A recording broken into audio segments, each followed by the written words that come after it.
Is it visible now? Can you see my Yes. screen? Yes. Yeah. You could make it as a full screen. Yeah.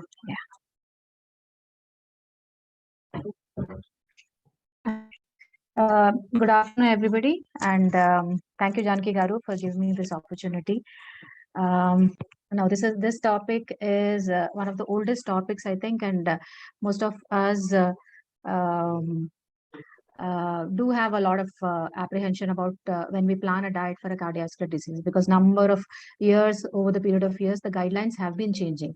Of course, the crux remains the same, but what we believe in and what we practice has been changing over a period of time.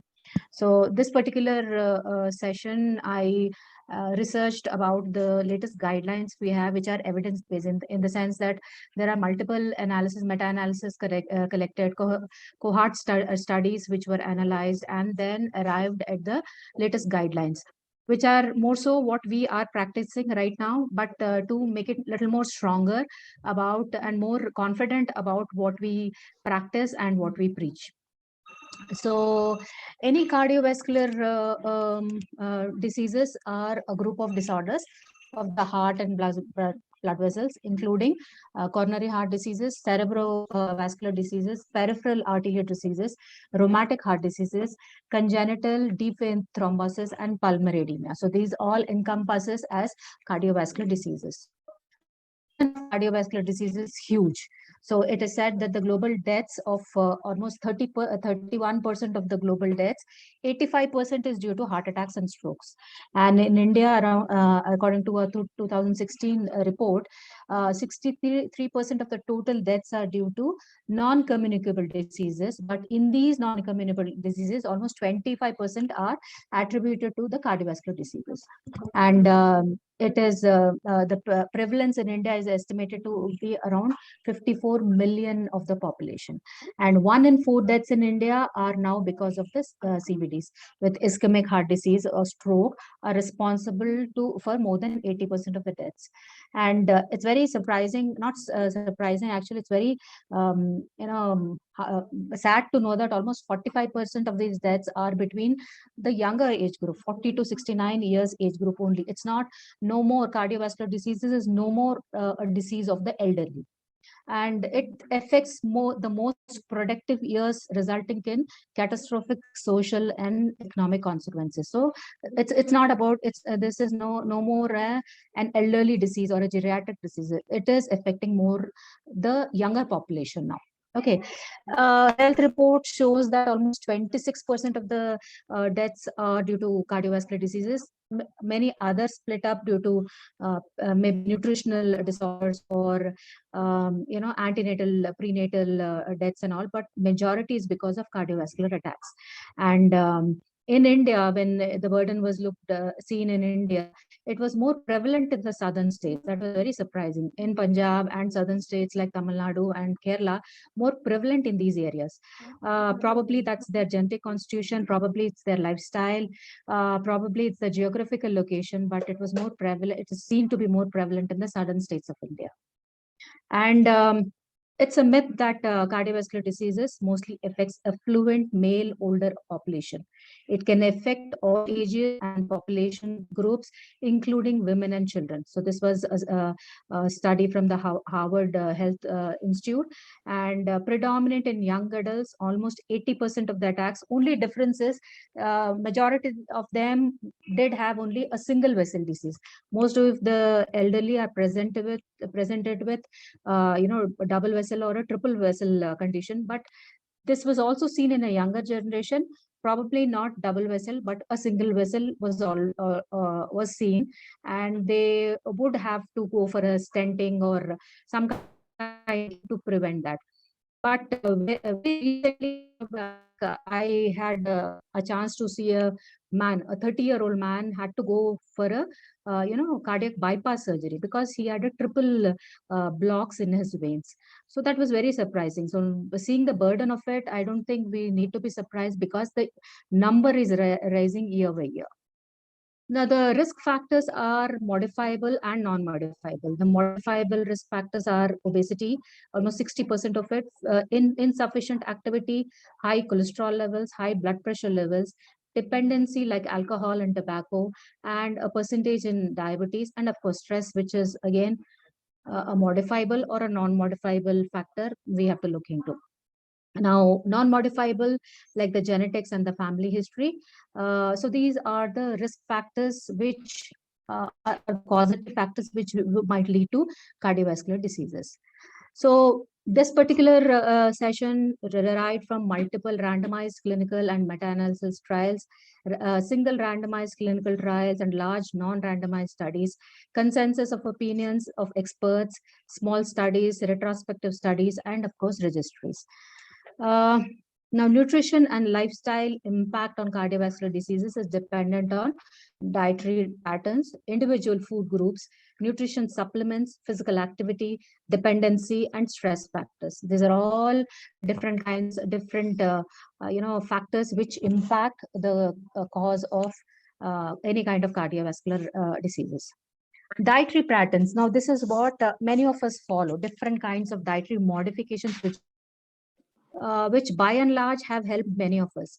We talk about a low carbohydrate diet, a low fat diet, Mediterranean diet, or a DASH diet. Each one of us have an idea how to go about it, and each one of it has its own efficacy.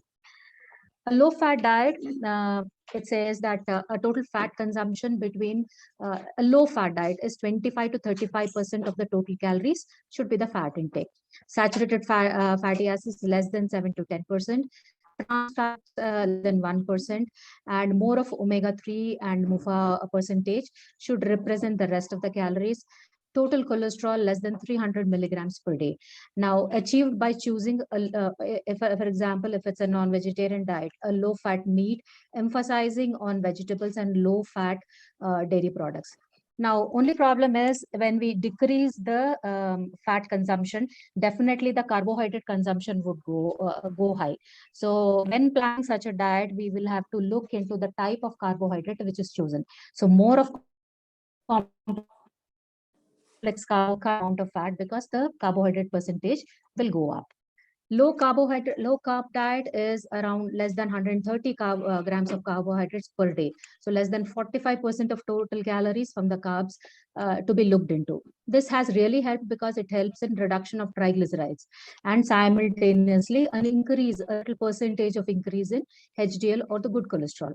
Now, low carb diet is favorable in reduction of body weight, which is a major cardiovascular risk factor.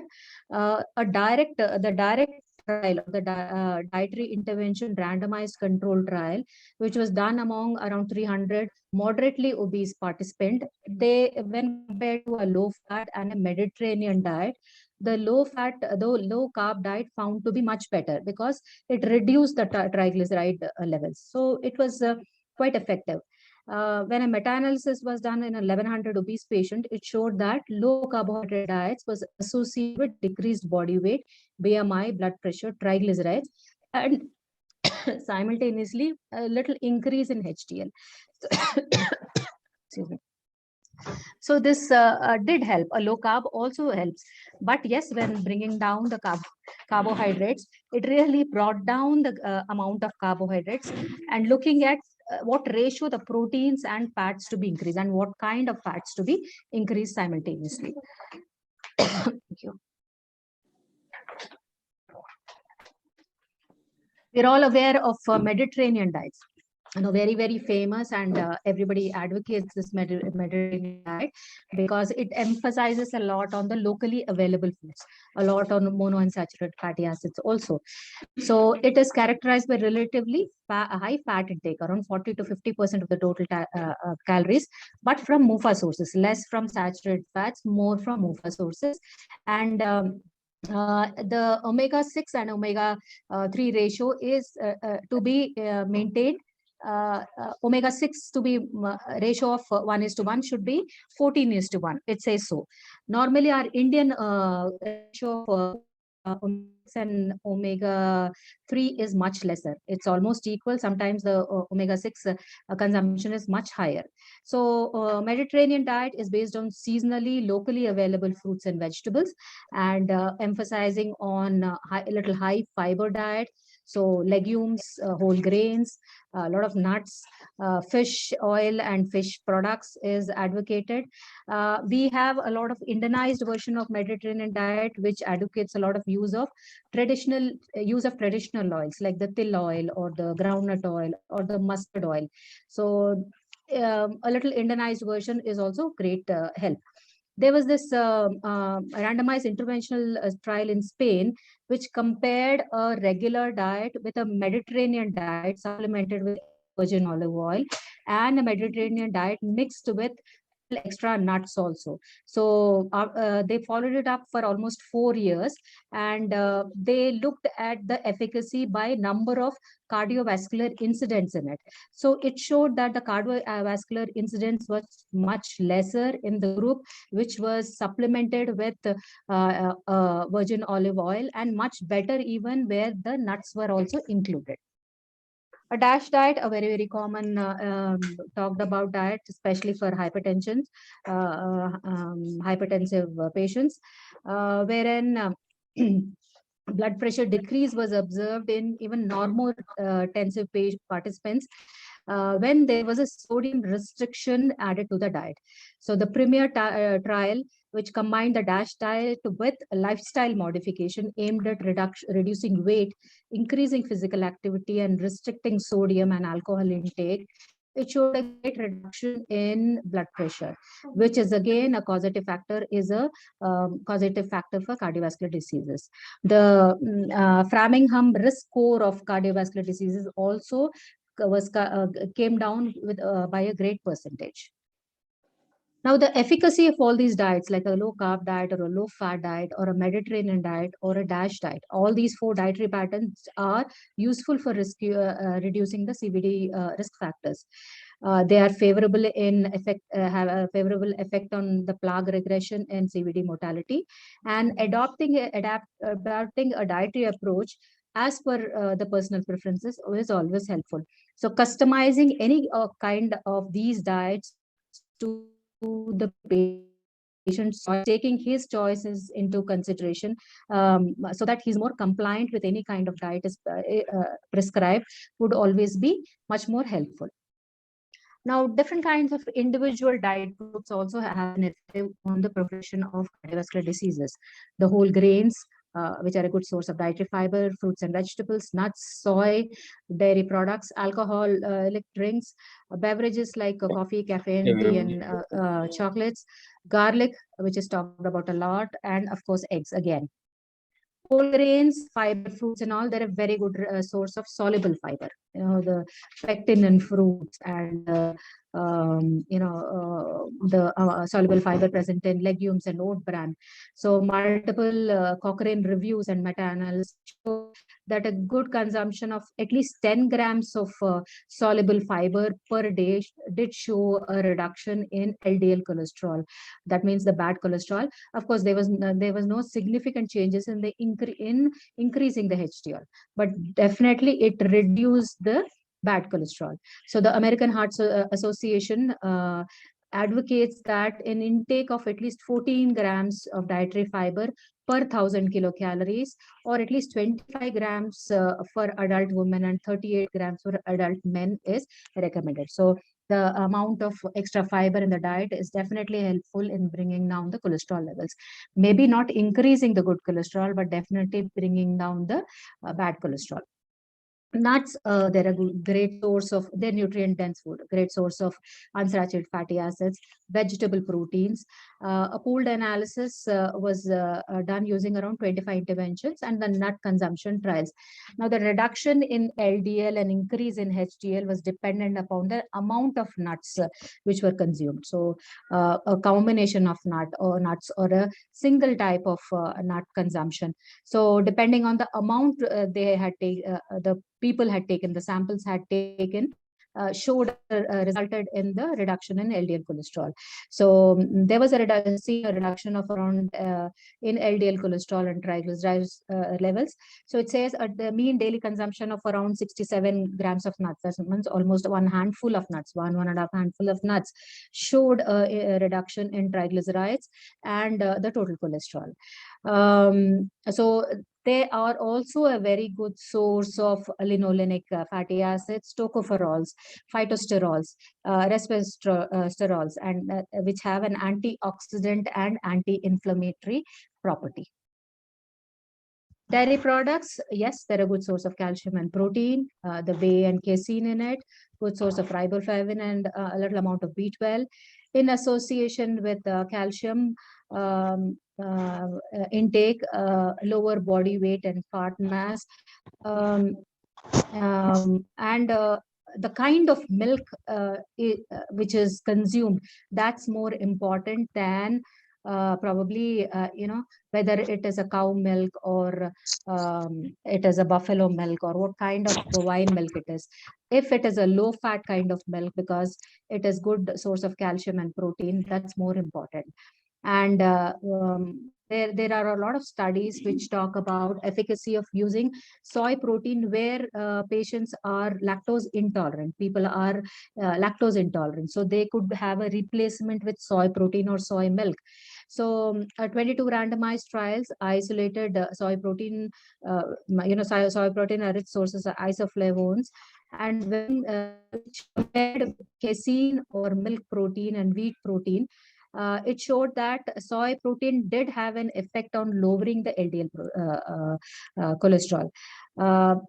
It is much better because it's again a vegetable protein than because there are many people who are against milk from the bovine sources. So for such people, soy protein would be very effective and would give the same benefit. Coffee, caffeine, and tea. There are people who claim that consumption of good amount of caffeine in the diet helps in reduction of LDL cholesterol. How far effective it is, we don't know, because it says that over a certain amount, caffeine can be lethal also. So randomized clinical trials about beneficial effects are lacking.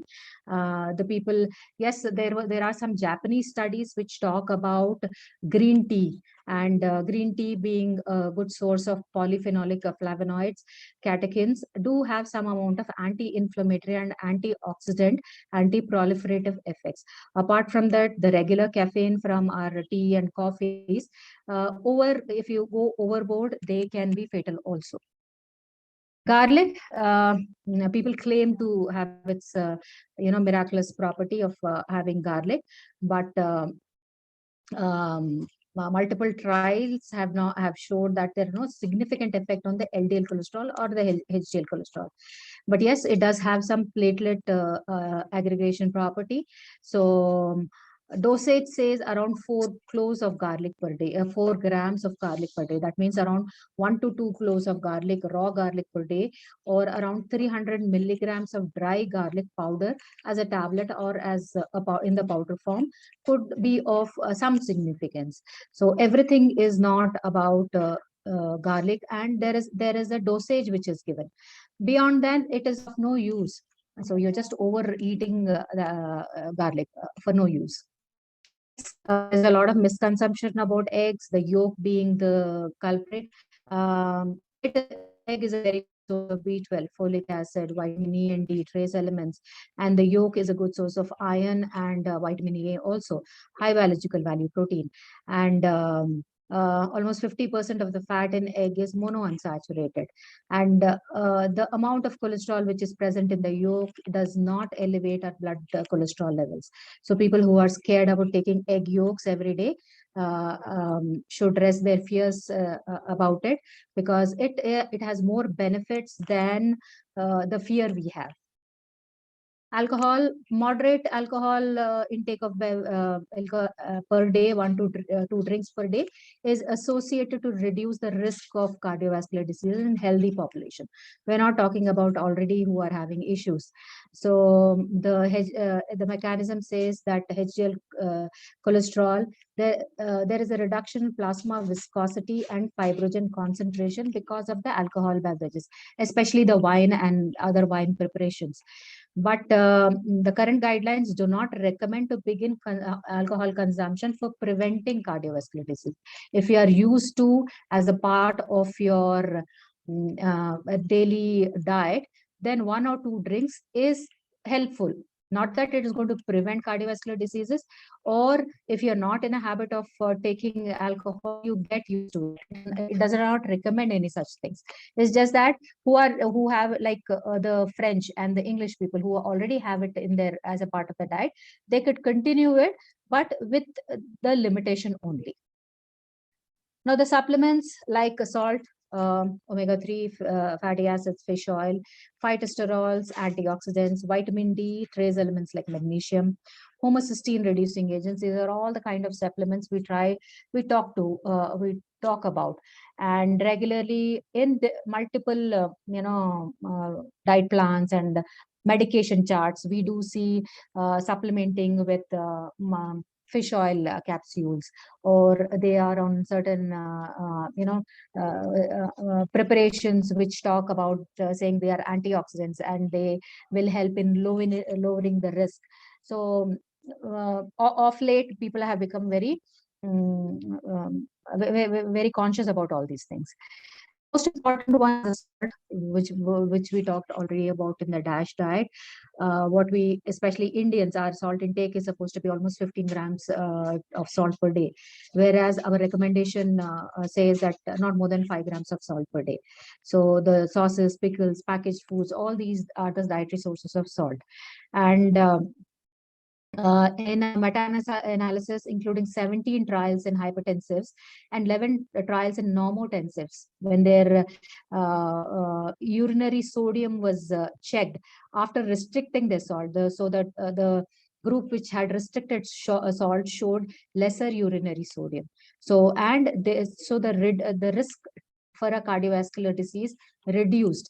And a Cochrane database review of 3 studies in normotensive and 2 in hypertensive, almost 3,000 sample size, and in hypertensives of almost 700 mixed population. It showed that at the end of trial and follow-up after 7 to 36 months, it was the longest observational study done for almost 12 years follow-up. It had to be aborted due to certain reasons, logistic reasons. They couldn't follow up, but it did show that not just hypertensives, even the normotensives, when their salt intake was restricted, their blood pressure did drop down, and it was more beneficial for the patients who were hypertensive. Salt, this is what we already know. Restriction of around 2,300 milligrams of salt per day. 1/4 of teaspoon is 600 milligrams. So we recommend around 1 teaspoon of salt per day, which is 5 grams of salt per day. Antioxidants, vitamin E and vitamin C. They do support, observational studies and randomized control trials do support a role of antioxidants like vitamin E and C, because they have an anti-inflammatory and protective action.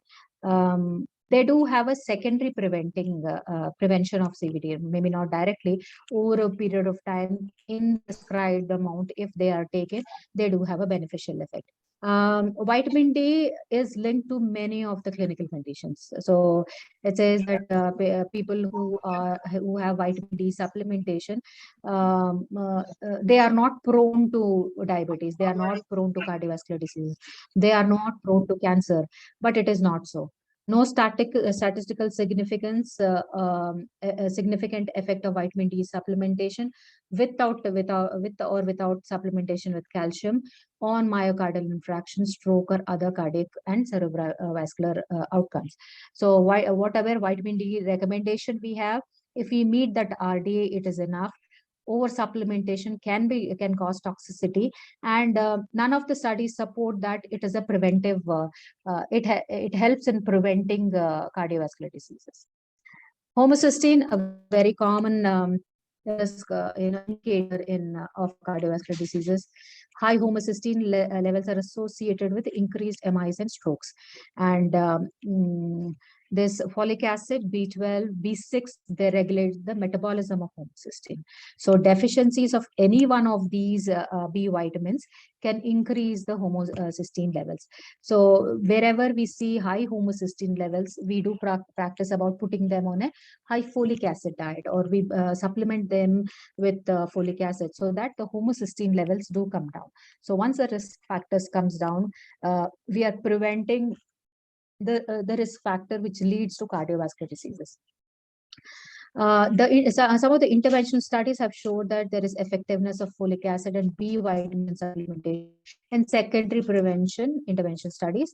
But these studies failed to prove that reducing homocysteine levels by folic acid and B supplementation improves the CVD incidence. They're not talking about incidence. They're talking about prevention or occurrence of cardiovascular diseases. Phytosterols, they are plant sterols. So plant sterols like cystosterol, campisterols, and stigmasterol. They are nothing but plant sterols, we could say type of plant cholesterols. Okay, due to their combination, they can displace cholesterol from mixed micelles in the intestine. So presence of these in the diet can replace the cholesterol in the intestines, thus hindering or stopping the absorption of dietary cholesterol. So this is which is very beneficial.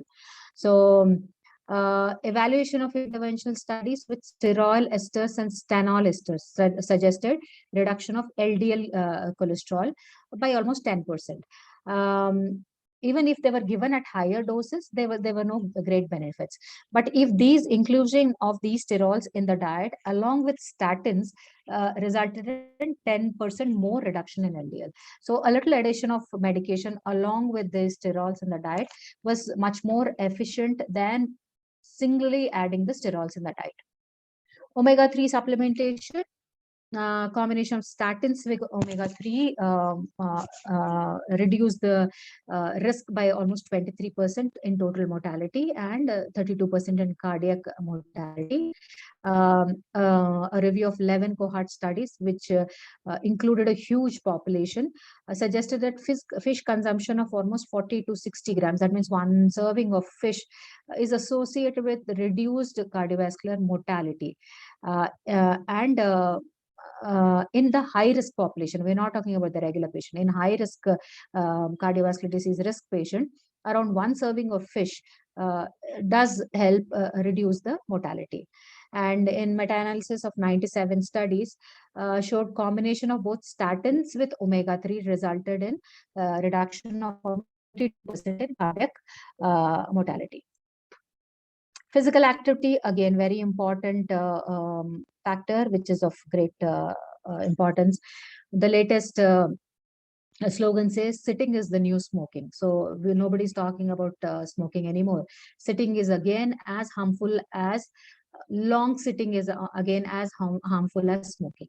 So physical activity, of course, preventing the development of diabetes, helps in weight loss, reduces hypertension, which are all independent factors.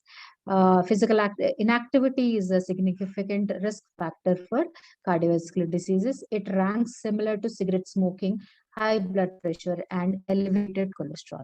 So that can be equally harmful as any of these addictions.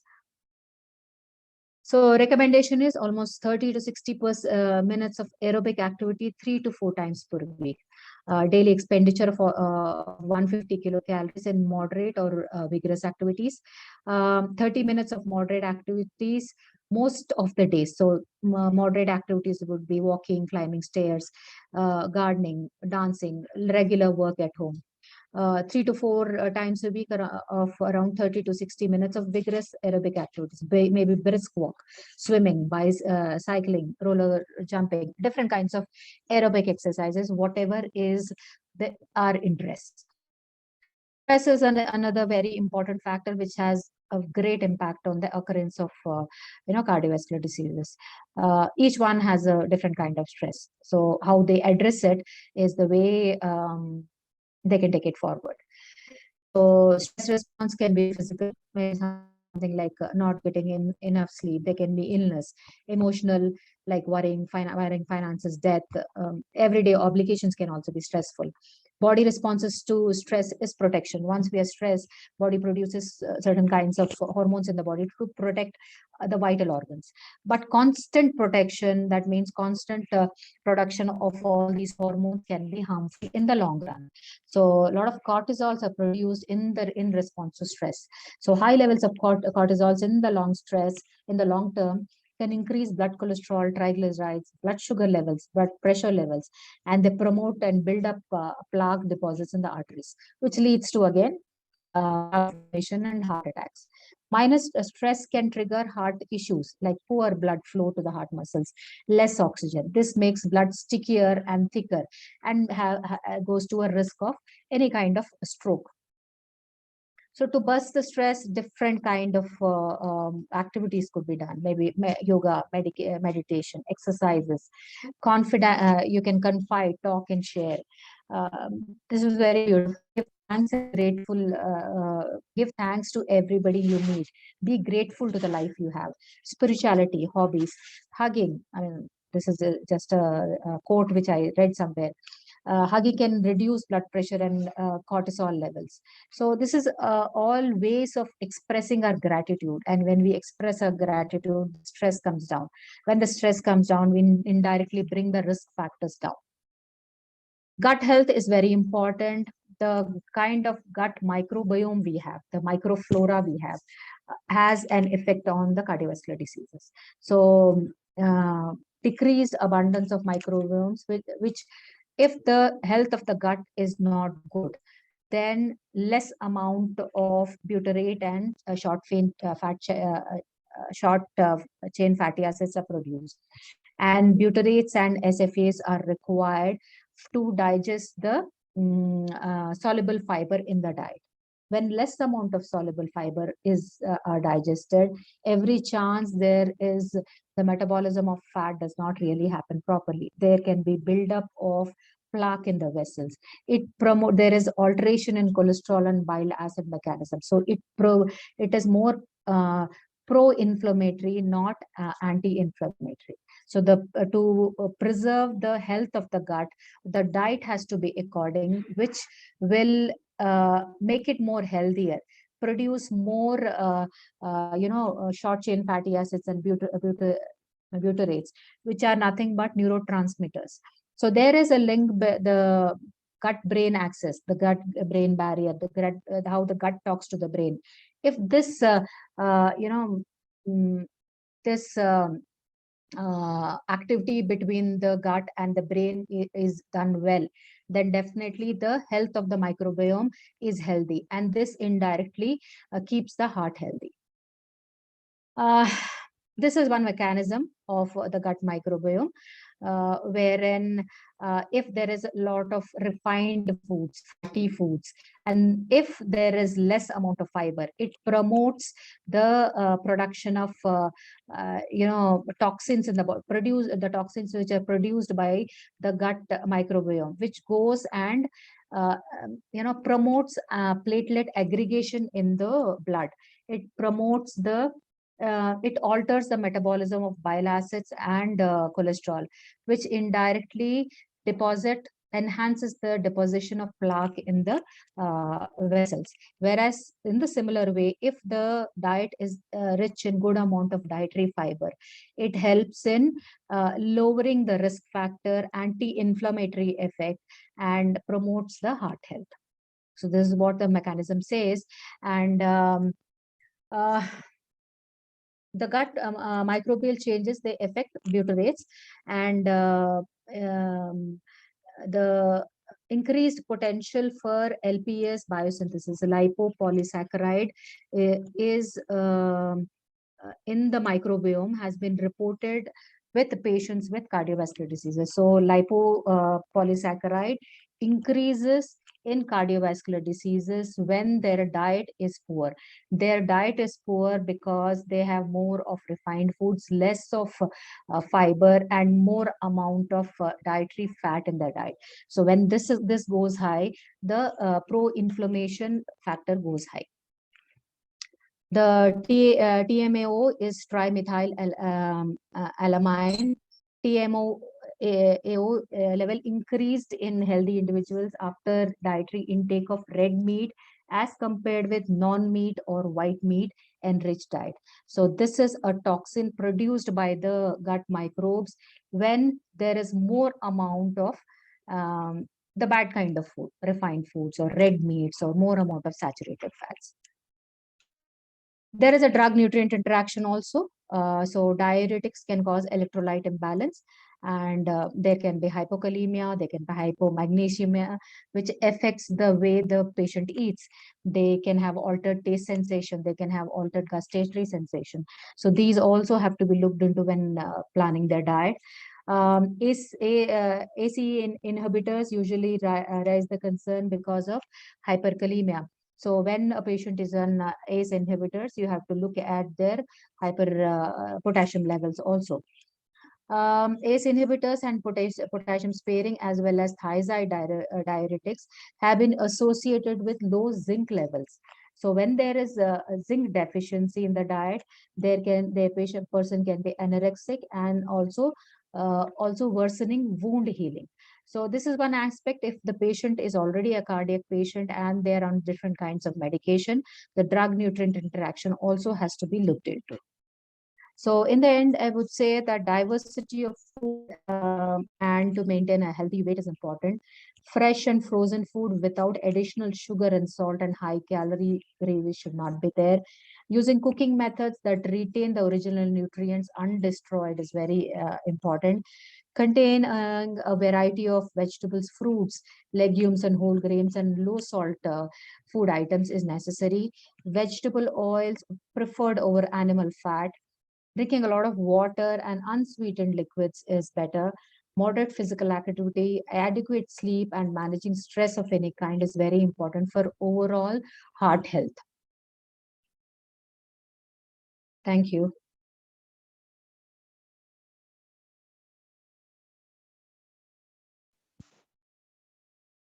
I cannot. Doctor, we can't hear you. Yeah. Yes. That is quite a lot of information we got in all aspects. Thank you so much for such a lovely presentation. And any questions from the audience, please unmute, and you can also open your video and ask questions.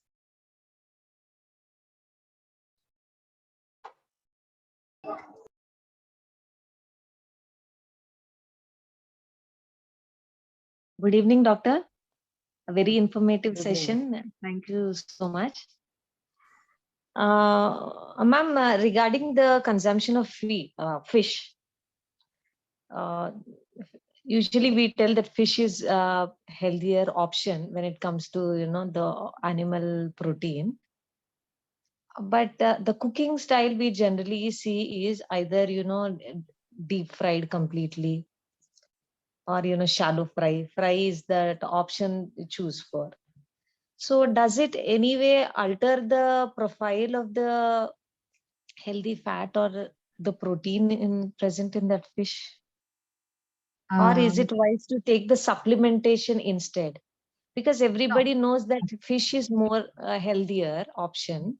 But then how far the cooking method affects, ma'am, the health benefits? Yeah, see, one of those studies I have quoted, it says that around 60 grams, that means one serving of fish is really healthy. Now, the method of cooking definitely affects in the way it does not alter the protein. Nothing happens to the protein, but you are making a healthy dish unhealthy by adding extra amount of oil and fat to it. So the same thing, what we make at home, we make that gravy, pulsu, that's quite healthy if you're adding less amount of oil. People are getting used to steamed fish and grilled fish also. So if you would like to try something new like that, definitely it is much more healthier than, of course, the deep fried fish. Proteins, nothing happens, but you are making it unhealthy by adding too much of fat. That's it. Addition of other fats. Additional. Thank you, ma'am. So Any questions? And also, audience, yeah. ma'am, you have mentioned that always there was a significant reduction in the occurrence or incidence of myocardial infarction or whatever the condition may be when the patient is on statin along with omega-3 or anything. I mean the supplement along with statin always. In both the cases it was mentioned.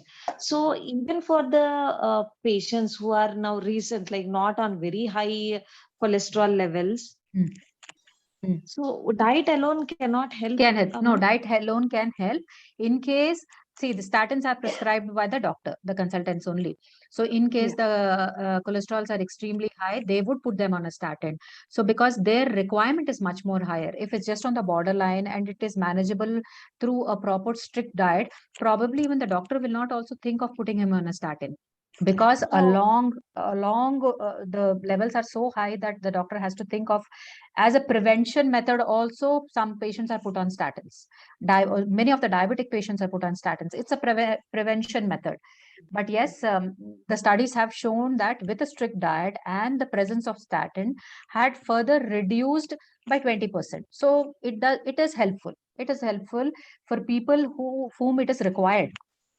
Okay. So is it likely that over a period of time, when the levels are like nearly normal or well maintained, statins can be withdrawn, ma'am? Like The doctor has to tell. You let him decide. yeah. I mean, have you seen such cases, doctor? That's what I. No, see, generally statins are more of these people. Statins are for people in the elderly age group, 50 plus, 60 plus. They require statins as more of a protection for so many things. So they're never off statins. It is reduced for maybe the dosage is reduced. If the patient says, okay, after taking statins, I feel drowsy, I have stomach upset, I have some certain indications, the dosage or the type of statins would be changed. But statins have a beneficial effect. It is a protection for them for a lot of things. Okay. Thank you, ma'am. Okay. Audience, any questions with regards to today's topic? Please post your questions, or you can just unmute and you can ask your questions. As of now, no questions on Facebook. So in continuation to the same statins, ma'am, how far it is correct? Like, even a 40-year-old or a 35-year-old, some aged a male who is detected with slightly high cholesterol levels, is it recommended to go with the statins at very first stage? And the very first results itself? We have to look at what other indications are there. Maybe he's a borderline diabetic. Maybe he's very sedentary. What is his dependency, alcohol abuse or anything kind of dependency, how compliant he would be or to a certain strict dietary regime or a physical activity regime. Taking into all those factors into consideration, if it is required because it's more for a protection, he could be given a statin. He could be given. Okay. Because there are certain things which is not in his hands, which we know he will not do. Compliance would be an issue. So such people, statins do help. Okay. So a client of mine who was recommended statins, but yes, he was very strict with his diet and physical activity and no alcohol, all these things. And I said, I mean, even before a doctor could say, I have asked him not to take the statins, and he's doing really good now. Good, yeah. Yeah, audience, any more questions? Prasanthi ma'am is here to clear your doubts. Ma'am, can you just throw some light on omega-3 and 6 if time permits? Like so omega-3 is supposed to be more cardioprotective than omega-6, ma'am? 6. The ratio is supposed to be 1:1. Our ratio is 6:1. We take less of omega-3. We take more of omega-6. All our vegetable oils are omega-6. So they say we have to make it a ratio of 1:1, equal. Okay. Equal. But mostly it is our 6 is high. All our oils are 6. Yes.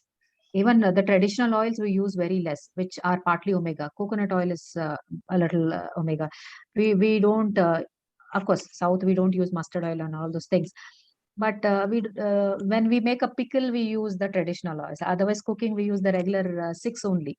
Yes. So that is the ratio. That's the theoretical ratio. Practically, we don't. And coming to the fish, ma'am, which variety? I mean, now in the local of Telangana, or if you have to suggest, what could be the best fish that you can suggest? Small fish. The small The fishes. The Yeah. big fish have fat. Okay. Small fish. We don't get those salmon and all anyway. Salmon and yes, We yes. don't. So the small fish. And we do get salmon and sardines. And Ma'am, in Hyderabad we get. Hyderabad no, not the canned one. Fresh ones we get. Okay. We do get fresh ones. And even in villages and towards the coastal line, we do get this. The white fatty fish. We don't see much in Hyderabad. Yeah. And also as the food size increases, maybe the mercury content also increases, ma'am. As it gets bigger, grows. I feel that, the bigger the fish is, the content of the mercury also tends to increase. That's pollution. That's pollution because of mercury in the water, not us. No, not the river water. No. Not the always prefer for freshwater fish. Freshwater fish. That doesn't have this pollution, but sometimes, of course, canals and all are polluted everywhere. I read the other day that the air is polluted with microns of plastic, which we inhale. So it's more in a snowy area, and it is all over the world. So how much ever plastic we reduce, how much to reduce really, we have to check on that. Hi, good evening to Shanti ma'am. Yeah, Manu. Yeah. Hi, it's always good to hear from you, ma'am. So my question is that in last time also you told us that 5 gram salt is good enough to take per day. But I see that in Indian dishes, we are having pickle, we are having raita, we are having curry, we are having so many things in one plate. So it is most of the time it is, borderline, or it is always more than 5 grams. So how to convince our patient or our clients to take a less salt? Because they feel, salt is something that without that they don't get taste. Yeah, that's the most challenging part of Indian cuisine, because we need that pickle every day, and papad, vadiyam, and that's very, very challenging. So you could actually ask your client if he's hypertensive to stick to your diet, which is low in salt, and check his blood pressure once in 2 days. If he sees the evidence, he will automatically cut it down. Otherwise, the cases go where sometimes we just have to restrict his salt completely, cook his food without salt completely, and ask him to sprinkle salt on top to measure his salt. That is the least measure we have to take up, because they don't know the measurements. We show 1 teaspoon is 5 grams. At home level, they have teaspoons of different sizes. Yes.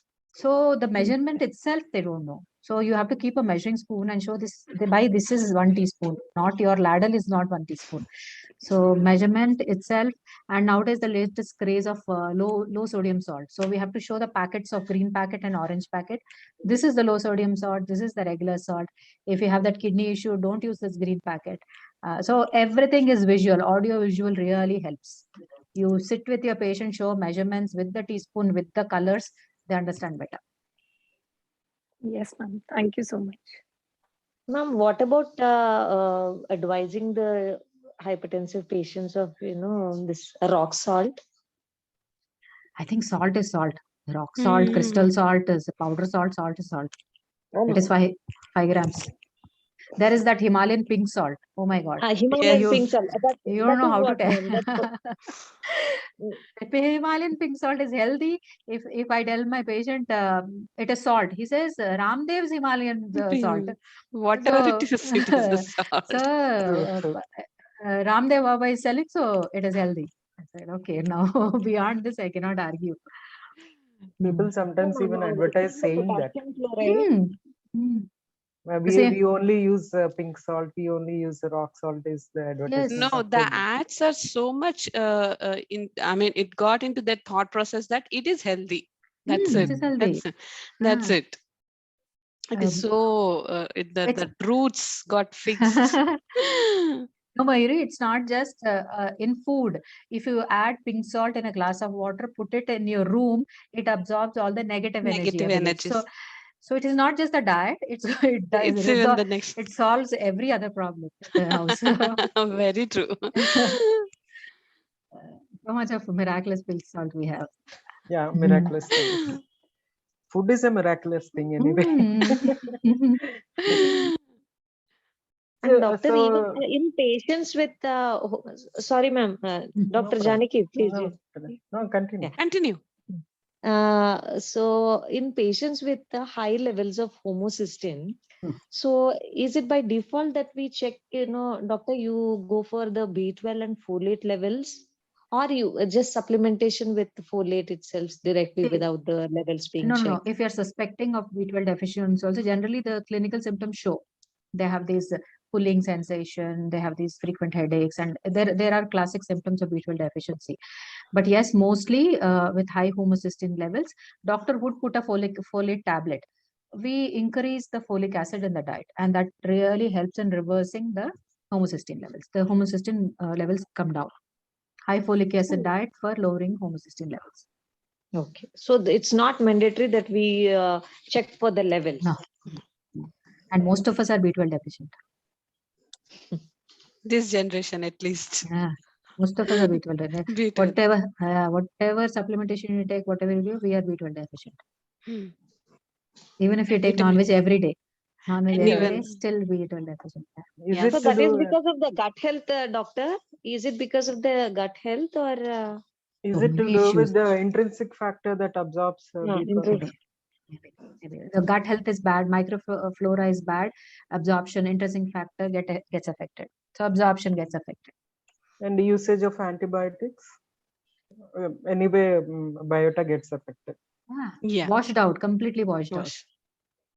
And it takes long time to regain all that bacteria again, and then coping up with the deficiencies.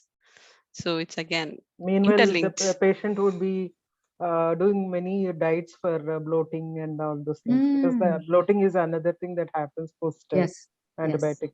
Yeah. That's a vicious cycle. Yeah, it's a vicious cycle. And also, ma'am, advising the patient to have 25 grams of fiber in their diet per day, or 38 for a man. So how to tell them in, like, in serving or per day? We can't tell them. You have to tell how many fruits, how many cups of vegetables. So every meal has a cup of vegetable. There are at least 3 fruits in between. So that will make up to that amount of fiber. Regular white rice. Yeah, regular white rice, you make it brown rice. If it's dal, you make chilka wala dal, or there is a salad in lunch at dinner. So adding up all these things, we do nearby reach up to those 30 grams. If you really take a recall of any of our diets, we don't reach even 10 grams per day, actually 10 to 12 grams per day. Yes, ma'am. We are 30. We don't reach even 12 to 15 grams. True. And also the protein content, protein intake is less only, ma'am. It's only mostly carbs, We don't eat a boiled egg every day. We don't eat dal every day. So it does come down. Just throw some light on role of seeds, like flax seeds, pumpkin seeds, sunflower seeds on lipid profile. See, one thing is just they are vegetable proteins. They're a good source of fiber.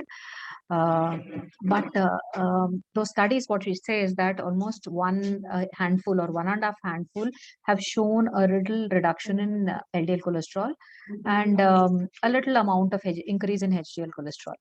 But yes, they're a good source of omega-3 also. Now adding them in different kind of diets, we do that for seed cycling in PCOD patients. We Yes. do that for seed cycling. So in seed cycling, I myself have seen a great change in these people who have really consciously followed it up for almost 3 months. The PCOD levels, the hormones have improved, probably because of they have that anti-inflammatory effects in them. So that pro-inflammatory factors do come down. They're anti-inflammatory and a good source of those plant sterols and stanosterols and all these. They're a good content, and they are not as high as omega-3 in fish, but they are a source of omega-3. So combination of that protein and that amount of fiber and the sterols present in them, they have an effect in lot of changes. It can be PCOD, it can be diabetes, it can be helpful in weight loss. People who have the habit of munching in between all these things, they make a very good snack. And people who exercise, so post workout snack, it's a very good snack post workout because protein is necessary post workout. So these have a very good effect on that. But there are studies which show that there is an increase in HDL level. Although HDL is just a lifestyle related factor, but a good amount of serving of nuts every day, a mixed seeds every day, has shown an increase a little in HDL and a decrease in LDL. More than that, you have these other benefits of omega-3 and sterols present into it. Antiplatelet aggregating factors. So all these things are always there.